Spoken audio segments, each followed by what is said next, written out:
அங்கே இருந்தாலும் நான் டிஸ்கஷன் பண்ணுறேன் சார். ஒரு படம் ப்ரொடியூஸ் பண்ண போகிறேன். அது யாருங்கிறத வெகு விரைவில் சொல்லுவேன். மீண்டும் வந்து அது 9 குரு 2வா இல்லை வேறு ஒரு 2 படங்களுக்கான கதை ரெடி பண்ணி வச்சுருக்கிறேன். கண்டிப்பாக அதாவது ஒரு நவம்பருக்குள்ளே ஒரு படம் அது சீக்கிரத்தில் அனௌன்ஸ் பண்ணிடுவோம் சார். அதுக்கான டிஸ்கஷன் நடந்துகிட்ருக்கு சார்.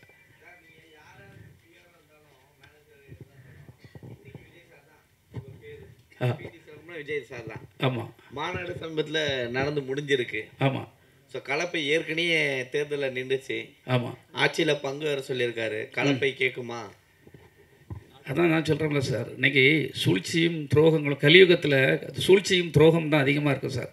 அதாவது ஒரு ஊசிக்குள்ளே கிருஷ்ணர்கிட்ட வேலை பார்த்தவர் கடைசியில் இறக்குற தடவையில் கிருஷ்ணர் இருக்கிற தடவையில் அவர் கூட இருந்த மெய்காப்பாளங்க கேட்டிருக்கான், உனக்கு என்ன வேணும்னு கேட்டிருக்காரு கிருஷ்ணர். ஒரு பாயிண்ட்டு தான், என்ன வேணும்னு கேட்டிருக்கான உடனே எனக்கு எதுவும் வேண்டாம், கலியுகம் எப்படி இருக்கான்னு கேட்டிருக்காரு. அதுக்கு அவர் ஒரு பாயிண்ட்டு மட்டும் சொல்லியிருக்காரு, ஊசிக்குள்ளே வந்து யானை போயிடும் ஆனால் நூல் போகாது அப்படின்னு சொல்லியிருக்காரு. அது என்னென்னா, எவ்வளவு கெட்ட சக்திகள், எவ்வளவு துரோகங்கள், தப்பு பண்ணுறவங்கெல்லாம் அந்த தப்பான செயல்கள்லாம் காதுக்குள்ளே அழகாக வந்துடும். ஆனால் நல்லது பண்ணுறத இப்போ நான் கலப்பை மக்களுக்கு மூலமாக 40 பள்ளிக்கூடங்கள், அரசு பள்ளிகள், 40 கலையரங்கங்கள் கட்டி கொடுத்துருக்கேன். அது எந்த அளவுக்கு வெளியே தெரியும்? ஆனால் சாதாரண ஒரு நடிகர்களோ ஒரு நடிகையோ எங்கேயோ போய் நின்று நோட்டை கொடுத்து அதை பண்ணிட்டாங்க இதை பண்ணிட்டாங்க, அத்தனையிலும் தலைப்புச் செய்திகளாகும். அவர் சொன்னது எவ்வளவு புரியுதுங்கிறவங்களுக்கு தெரியும். இன்றைக்கி நல்லவங்க வல்லவர்கள் ஏதாவது செய்யலான்னா அதுக்கு பேக்ரவுண்டு தேவை இருக்குது, கட்சிகள்னு தேவை இருக்குது, பெரிய கோரி முதலாளிகள் 100 கோடி 1000 கோடி வச்சுருக்கவங்க, நடிகர்கள், அடுக்குமொழி பேசுகிறவங்க, இப்படி பல தேவைப்படுது. என்ன மாதிரி கலப்பை மக்களுக்கு எப்படி சார் சேர்ப்பாங்க? செல்வகுமார் சார், விஜய் சாரோடைய ஆரம்ப கால வளர்ச்சிக்கு நீங்கள் தான் கூட இருந்தீங்க. ஆமாம், அவரோட ரசிகர் மன்றத்தை வந்து நீங்கள் அவ்வளோ கஷ்டப்பட்டு வளர்த்தீங்க. நீங்களும் சரி அவங்க அப்பாவும் சரி. இன்றைக்கி அவ்வளோ பெரிய அரசியல் கட்சி பண்ணும்போது நீங்களும் கூட இல்லை, அவங்க அப்பாவும் அந்த அரசியல் கட்சியில் இல்லை. உங்கள் 2 பேரையும் பிரித்தது யார், என்ன காரணம்? அதான் ரொம்ப நாளமாக இன்டெரக்டாக தான் சொல்லிகிட்டு இருக்கேன். டைரெக்டாக சொல்லுங்களேன். சதிகள் தான் வெற்றி பெறும். அதான் பல இடங்களில் சதிகள் வெற்றி பெறும் சார், சூழ்ச்சிகள் வெற்றி பெறும். இப்போ அவங்க அப்பா வந்து அவருக்கு யார் இருக்கா சொல்லுங்கள்? சந்திரசேகருக்கு யார் இருக்கா?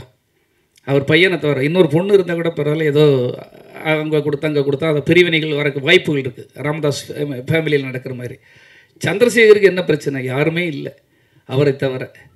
ஆனால் அவர் இன்றைக்கி நெருங்க முடியாமல் இருக்குன்னா எப்படி ஒரு வளையம் அமைக்கப்பட்டிருக்கிறதுங்கிறது பத்திரிகையாளர் உங்களால் யூகிக்க முடியாதா? அப்போ நான் எப்படி, நானும் ஒரு கிள்ளைக்கிற மாதிரி உங்களை மாதிரி ஒரு ஆள், என்னுடைய சாமர்த்தியத்தாலும் சாதுரியத்தாலும் நான் அவ்வளோ ஈஸியாக அவ்வளோ அடங்கி போகிற ஆள் கிடையாது. அது மட்டும் உண்மை. நீங்கள் வந்து பாருங்கள், மிகப்பெரிய சக்திகள் செய்யாததெல்லாம் என்னுடைய காலத்துக்கு பிறகு அது பேசப்படும். அத்தனை கல்வெட்டுகள் அங்கே இருக்கிறது. அதுக்காக தான் நான் உயிரை கொடுத்து போராடிக்கிட்டு இருக்கேன். தர்மம் வெல்லுமா, நியாயம் வெல்லுமா, இல்லை துரோகங்கள் வெல்லுமா, கவர்ச்சி வெல்லுமா என்பது கடவுள் சொல்லட்டும். கடவுள்கிட்ட, பத்திரிகையாளர்கிட்ட, உங்கள்கிட்ட ஒப்படைச்சிடுறேன். என்ன சார் இந்த சூழ்ச்சிகள் இருக்குல்ல சார் உங்களுக்கு அப்படி இருக்குது, இப்படி இருக்கா, அது அப்படி இங்கே அப்படின்னு இப்படி ஒரு இதெல்லாம் இருக்கும்போது அது வருங்கிறத நம்ம எப்படி சொல்கிறது? காலங்கள் அதான் நல்லவர்கள், அதாவது நல்லவர்கள் கூட போய் சேரணும் சார். நல்லது சொல்லவங்க வேணும் சார். இப்போ நான் உதாரணத்துக்கு கேட்குறேன் சார், இவ்வளோக்குள்ளே நீங்கள் கேட்குறனால கன்னியாகுமரி மாவட்டம், திருநெல்வேலி மாவட்டத்தில் என்னுடைய ஆளுமை சக்தியில் ஒரு தனிநபராக, அதாவது பெரிய கட்சியிலேருந்து எல்லாம் செய்திருக்கலாம், தனிநபராக இன்றைக்கி அவ்வளவு ஒரு பெரிய ஒரு படைகளையோ பெரிய ஒரு சக்தியையோ பெரிய நடுநிலையாளர்களை ஈர்ந்து வச்சிருக்கிறேன். அந்த என்னுடைய ஒரு செல்வாக்கு வந்து எந்த எம்ஜிஆர் எப்படி எதிரியாக இருந்தாலும் கூட இழுத்துக்கிடுவார், கலைஞர் எப்படி சாதுரியம், எதிரியாக இருந்தாலும் அவங்க கட்சிக்கு பலம் வேண்டும். ஒவ்வொரு மாவட்டத்தில் அங்கே காவலன் மாதிரி, ஊர் காவலன் மாதிரி வேணும். அப்போ ஏன் என் பேர் அங்கே அடிபடாமல் இருக்குது? நான் கேட்குறேன், உங்ககிட்டே கேள்வி கேட்குறேன், நீங்களே எழுதுங்க, நீங்கள் தான் சொல்லணும். இப்போ ஒவ்வொரு ஊருத்துக்கும் அந்த இடத்துல வெற்றி பெறணுங்கிறதுன்னு ஒரு தலைவருக்கு எண்ணமாக இருக்கும். ஒரு சிஎம் ஆகணும்னா எல்லா இடத்துலையும் போய் ஜெயிக்கணும். அப்போ கன்னியாகுமரி மாவட்டத்தை பொறுத்த மட்டும் திருநெல்வேலி மாவட்ட எல்கைகள் எல்லாம் என்னுடைய செயல்களும் திட்டங்களும் அங்கே மிகப்பெரிய அளவில் கொண்டு சேர்த்துருக்கேன். வெறுமனே அவர் வந்து அப்படி பண்ணிடுவார், இப்படி பண்ணிடுவார், வந்தால் பண்ணுவாருங்கல்ல, செய்து காட்டியாச்சு. எந்த ஒரு அரசியல் பின்னணியும் இல்லாமல், படைபலமும் இல்லாமல் செய்து காமிச்சாச்சு. அவர் சொன்னார்ல, வள்ளலார் அவங்க பேரவை தலைவர் இருக்கார், அவர் சொல்கிறார், நான் சொல்லலை. நீங்கள் எல்லாருக்கிட்டையும் போய் கேளுங்க அங்கே போய். அப்போ என்ன மாதிரி ஒருத்தரை பயன்படுத்தணும் பிற கட்சிகள்லாம் விரும்புகிறாங்க. உங்களுக்கு ஒன்றும் புரிஞ்சுக்கிடுங்க, நான் யார்கிட்டையுமே பிடி கொடுக்கல. என் தலைவன், நான் வாழ்க்கையை ஒருத்தனுக்காக வாழ்ந்தேன், அவனுக்காகவே தியாகம் செய்தேன், அவருக்காகவே பார்த்துக்கிட்டு இருக்கிறேன் எல்லாத்தையும். கொடுக்கக்கூடாதுன்னு சொல்லல. ஏன் ஏன் ஏன் இப்போ எல்லாத்தையும் தேடி தேடி போகிறீங்க இல்லையா? நான் இப்போ கேட்குறேன் சார், தமிழா பாண்டியன் வந்து எழுதுறாரு, பத்திரிகையில் பேசுகிறாரு. பிடி செல்வகுமார்ங்கிறவர் இருக்கும்போது தான் நம்பர் 1ல் அவர் வந்தார். ஏஆர் ரஹ்மான் நம்பர் 1ல் வந்தார். விஜய் ஆண்டனி பெரிய ஹீரோ ஆனார். விஜய் சேதுபதி ஹீரோ ஆனார். பிடி செல்வகுமார் இருந்தார். வியூகம் வகுப்பதில் பிடி செல்வகுமாரோட பெரிய ஆளாக ஒரு பிரசாந்த் கிஷோர். பீகாரில் டெபாசிட் இழக்கிற ஆளை கொண்டு 10,000 கோடியை கொடுத்து அவனை கொண்டு சேர்க்குறீங்க வியூகம் வகுக்கணும் அப்படின்ட்டு. இந்த ஊரில் என் மண்ணின் புவியியல் அமைப்பு, கட்டமைப்பு, பேச்சாளர், எழுத்தாளர், பத்திரிகையாளர் என்ன விட அவர் சொல்கிறார் 10 மடங்கு சமம் அப்படின்னு. நீங்கள் வேணா எல்லாம் பேட்டிகளில் இருக்க அதை வேணா பாருங்கள். பிரசாந்த் கிஷோரோட 10 மடங்கு வீராதி வீரன், திறமையாளன் பிடி செல்வகுமார்னு பேசியிருக்காரு. உங்களுக்கு அது தெரியும் சார். செல்வகுமார் சார் அதே மேடையில் தான் அவர் சொல்லியிருக்காரு, திமுகவையும் பாஜகவையும் நாங்கள் வந்து எதிர்க்கிறோம் அப்படின்னு சொல்லிட்டு. டிவிகே விஜயை வந்து கலப்பை மக்கள் எதிர்க்குமோ ஒரு வேளை எலெக்ஷனில், தேர்தலில்? இல்லை, இந்த எதிர்க்கணியெல்லாம் சொல்லலை சார். என்ன சார், எனக்கும் ஒரு தன்மானம் இருக்கலாம் சார். உங்களை சேர்க்கவே இல்லைன்ட்டாங்க, அப்போ ஆப்போசிட் தானே ஆகுவீங்க. அது காலத்தின் கட்டாயம் தான். நான் இன்னைக்கு வர நான் இதுக்கு இல்லை. என் தலைவன், நான் அவரை நேசிக்கிறேன். விஜயை வந்து நான் வளர்த்து விட்டவனை எப்படி சார் நான் வந்து அவரை குறை சொல்லுவேன்? நான் அவரை வளர்த்து விட்டோம் சார். வீட்டுக்குள்ளே சாப்பிட்டவங்க, ஒரே குடும்பத்திலேருந்து குடும்பத்தை கடைசி வரை பிரிக்காமல் இருந்தவன். நான் இருக்கிற ஏதாவது நெகட்டிவான நியூஸ் வந்துதா சொல்லுங்க பார்ப்போம். ஏன்னா ஒரு மேடையிலேயே அதிமுக இல்லை, காணாமல் போயிடுச்சுன்னு சொல்லியிருக்காரு. அதிமுக தொண்டர்கள் வந்து இதுக்கு தான் ஓட்டு போட போகிறாங்க அப்படின்ற மறைமுகமாக வாங்க அப்படின்னு கூப்பிட்றாரு.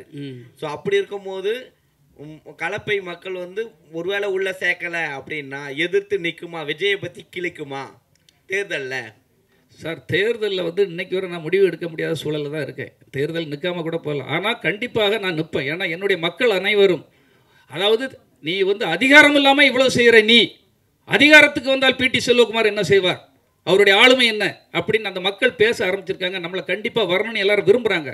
ஆனால் நான் வரேன், என்னையும் சேர்த்துக்கிடுங்க. ஏன்னா விஜய் சாரை பற்றி உங்களுக்கு தெரியும். அவருடைய வளர்ச்சிக்கும் அவருடைய அந்த ஏற்றத்துக்கு நான் ஒரு காரணமாக இருந்தது. என்னுடைய முதல் தளபதி அவர் தானே சொல்லி சந்திரசேகரும் பேசியிருக்காங்க, விஜயும் பேசியிருக்காங்க. எல்லா மேடைகளும் உங்களுக்கு தெரியும். 9 மேடையில் முதல் எல்லா மேடைகளிலும் பேசியிருக்காங்க. அப்போ அந்த முதன்மை தளபதி ஏன் வீழ்த்தப்படுகிறான்? சரி, இன்னைக்கு வர நான் என்ன அப்படி தப்பு பண்ணிட்டேன்? பத்திரிகையாளர் உங்களுக்கு எல்லாருக்கும் தெரியும். எங்கேயா நான் அவ்வளோ பெரிய ஒரு ரவுடியா, இல்லை தவறானவனா, இல்லை ஏதாவது தப்பு பண்ணுறவனா தெரியாது இல்லையா? சரி, நான் தப்பே பண்ணியிருக்கட்டும் சார், என்ன மன்னிக்க கூடாதா? அப்படி என்ன தப்பு பண்ணிவிடுவேன்? ஒரு படம் ஃபெயிலியர் ஆகி போச்சு சார். சரி, என்ன ஏன் மன்னித்து ஏன் உள்ளே எடுக்கக்கூடாது? எம்ஜிஆர் எத்தனை வரை மன்னிச்சிருக்காரு? ஜெயலலிதா அம்மா எத்தனை வரை மன்னிச்சிருக்கிறாரு? கலைஞர் எத்தனை வரை மன்னிச்சிருக்கிறாரு? என்ன ஏன் மன்னிச்சு எடுக்கக்கூடாது? கடைசி வரை அதை எதிர்பார்த்துட்டு இருக்காங்க. நான் என்ன தப்பு பண்ணேன்னு எனக்கே தெரியல. அப்படியே தவறு பண்ணியிருந்தால் கூட நான் மன்னிப்பு கேட்க தயாராக இருக்கிறேன். ஏன் நீங்கள் எனக்கு மன்னிப்பு தரக்கூடாது? என்ன மாதிரி ஒரு வீரனை இழக்க ஏன் நீங்கள் விரும்புகிறீர்கள்? நான் எதிர்கூடாரத்தில் போய் அங்கே பணியாற்ற எனக்கு பிடிக்கல. என்னை கூப்பிட்டுட்டு தான் இருக்காங்க. 3 கட்சியிலுமே என்னை கூப்பிட்றாங்க. அதுதான் உண்மை. கன்னியாகுமரி மாவட்டத்தில் தொகுதி அது உளவுத்துறை ரிப்போர்ட் என்ன சொல்லியிருக்குன்னா, ஒரு பத்திரிகையிலும் எழுதியாச்சு, கலப்பை மக்கள் இயக்கம் பிடி செல்வகுமாருடைய ஆதரவு இல்லாமல் எந்த கட்சியும் அங்கு வின் பண்ண முடியாதுன்னுட்டு புள்ளி வரத்தோட போட்டு விட்டாச்சு. சரி, ஏன் என்ன எடுக்க உங்களுக்கு என்ன தயக்கம்? யார் தடுக்கிறாத? எதிரியாக இருந்தால் கூட ஒரு செந்தில் பாலாஜி ஏன் அதிமுகவில் இருக்கவர டிஎம்கேல எடுக்கிறாங்க, டிஎம்கேல இருக்கிறவர ஏன் ஏடிஎம்கேல எடுக்கிறாங்க, ஏடிஎம்கேல இருக்கிறவங்க ஏன் பிஜேபியில் எடுக்கிறாங்க? திறமையாளர்களோ யாரோ ஒருத்தன் அந்த தொகுதியில் வில்லனாக இருக்கவன், சாமர்த்தியம் உள்ளவனை எடுக்கிறது தான் சாதுரியம். ஏன் என்ன எடுக்க உங்களுக்கு தயக்கம்? சார், இப்போ என்ன சார், இப்போ எப்பவுமே நீங்கள் வந்து இப்போ ரொம்ப காலத்துக்கு முன்னாடியிலேருந்து விஜய் ரசிகர் மன்றத்தை வந்து கட்டுக்கோப்பாக வச்சுருந்தீங்க, நீங்களும் உங்கள் அப்பாவும் சேர்ந்து. இப்போ வந்து அந்த கட்டுக்கோப்பு இருக்கா? இப்போ வந்து நீங்களே பார்ப்பீங்க சோஷியல் மீடியாவில் எல்லாரும் சொல்கிற விஷயம் தான், அவங்க ஒரு கட்டுக்கோப்பை கிடையாது. எது சொன்னாலும் மீறி அந்த ரேம்ப் வாக்கில் ஏறுவாங்க. என்ன பெண்களை வந்து மாநாட்டை கூட்டின்னு வரக்கூட சொன்னால் கூட கூட்டின்னு வராங்க, குழந்தைங்களும் கூட்டின்னு வராங்க.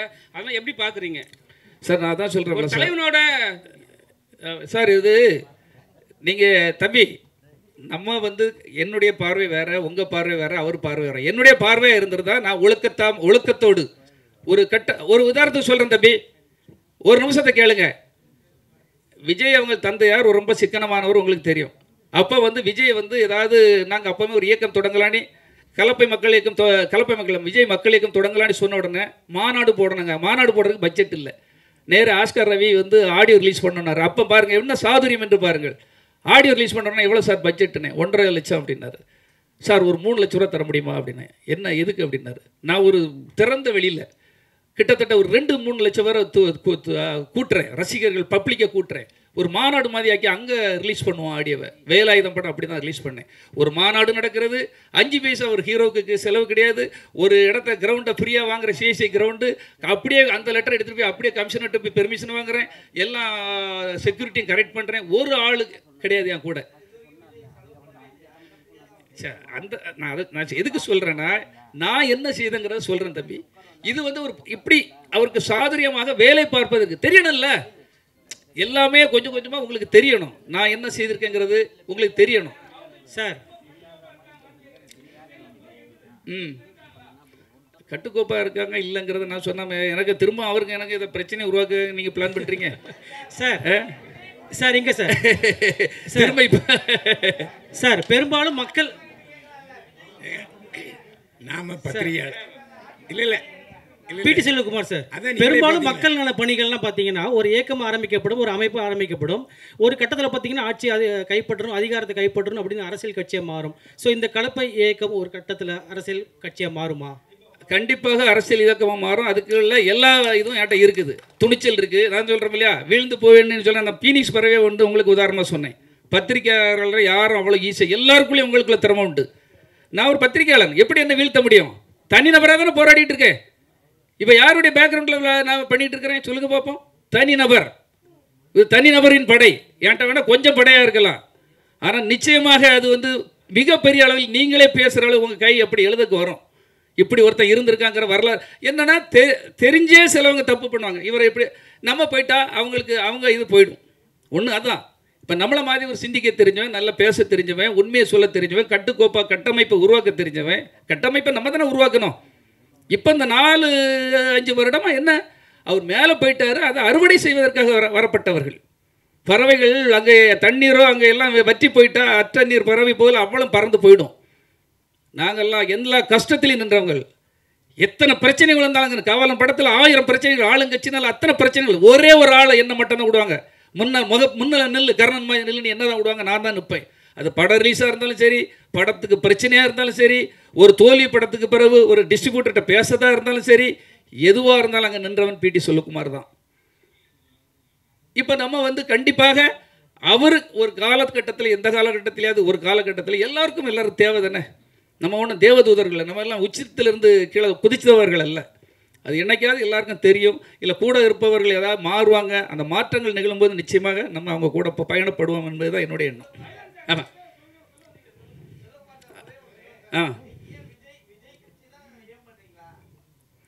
சார் நான்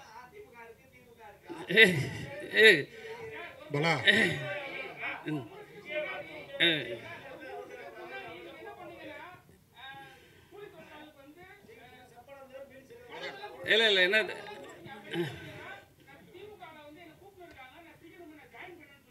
சார் அடுத்த ஷோக்கு டைம் ஆச்சு சார். சரி, ஃபைனலாக ஒன்று சொல்லிடுறேன். ஃபைனலுக்கு கேட்டுருங்க. அதாவது எந்த காலமும் இதே போல் இருக்காது. இன்னைக்கு நிரந்தர எதிரிகளும் கிடையாது, நிரந்தர நண்பர்களும் கிடையாது, துரோகமும் கிடையாது, நட்பும் கிடையாது. என்னைக்காவது ஒரு நாள் நல்லது நடக்கும். நம்ம சேவை செய்கிறோம். அப்படி இல்லை என்றால் கூட காலம் தீர்மானித்தால் தனித்து நின்று கூட கண்டிப்பாக நான் ஜெயிப்பேன். அந்த நம்பிக்கை எனக்கு இருக்கிறது. எது வேணாலும் செய்வேன். பைலான் சார் ஏதோ பேசணுங்கிறாங்க, பேசுவாங்க. அதாவது இங்கே இருக்கவங்களே செல்வகுமாரோட அதிகமாக தொடர்பு வச்சுருந்தவன் நான் தான். அதை யாரும் மறுக்க முடியாது. யாராவது எனக்கு சீனியர் இருக்காங்களா? அவரை பற்றி அணுவாக தெரிஞ்சவர் நான். அவர் வந்து எந்த பிரச்சனையை தொட்டாலும், எந்த தொழிலை தொட்டாலும் அது மேன்மையை அடையக்கூடியவர். சோசியை பற்றி நடத்தி தமிழ்நாட்டிலே லாபம் சம்பாதிச்சார் அவர் தான். இல்லைன்னு யாருக்காவது உங்களுக்கு தெரியுமா? அந்த மாதிரி நான் இப்போ உங்களை கேள்வி கேட்குறது என்னென்னா, நீங்கள் பத்திரிகையாளர், பத்திரிகை உரிமையாளர், நிருபர், PRO, production manager, production executive, தயாரிப்பாளர், இவ்வளவு பன்முகங்கள் கொண்ட உங்களுக்கு பிடிச்ச தொழில் எது? மனநிறையை தந்த தொழில் எது? அம்மா உங்கள்கிட்ட தான் கேட்குறேன். கடைசியில் யார்கிட்ட நான் அவங்ககிட்ட கேட்குறேன். இல்லை, எனக்கு பிடித்த தொழில் இப்பவும் சொல்கிறேன் சார். திரும்பவும் பத்திரிகை நிருபராக வந்து கேள்வி கேட்டு எனக்கு எழுத்து தான் ஆசை. ஆனால் சூழல் வந்து என்னை வந்து ப்ரொடியூசர் ஆகிட்டு டைரக்டர் ஆகிடுச்சு. இன்றைக்கி கலப்பை மக்கள் இயக்கம் மூலமாக எனக்கு சர்வீஸ் செய்ய வந்துடுச்சு. இயக்கம் மூலமாக நிறைய தொண்டாட்டிட்டு இருக்கேன். இது நல்ல மன திருப்தி இருக்குது. மீண்டும் எனக்கு பத்திரிகையாளராக வரணும்னு எனக்கு ஆசை இருக்கிறது. அதான் உண்மை. நன்றி. நன்றி நன்றி சார்.